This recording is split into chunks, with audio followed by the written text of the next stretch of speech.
So that's the unit we're dealing with. This is the old board that came in it.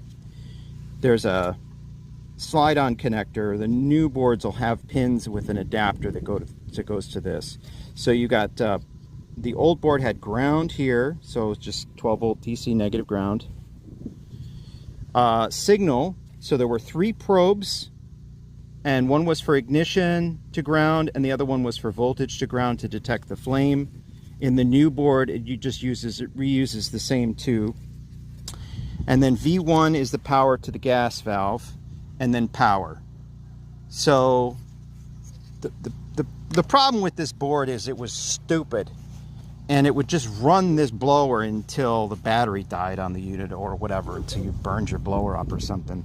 Just run it continuously if the system didn't ignite. This new one covers your bases.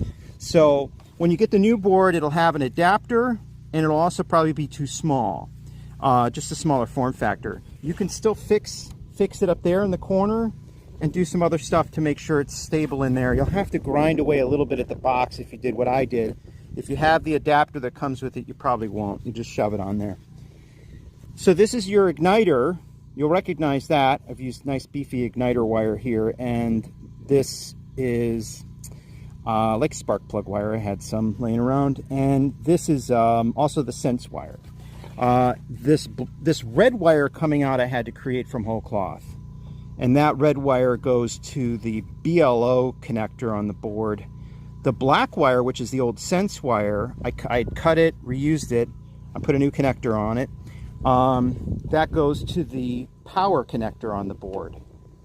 So basically when the board says everything's good, let's turn on the blower, it connects these 2 connectors.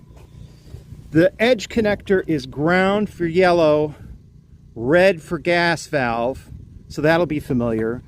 Black has been moved from here up to here, and it's no longer used for sense. It goes to the thermostat wire. So when the thermostat closes and calls for gas, there's 12 volts present on here, and that turns this on. The top one now is strictly for safety sensing.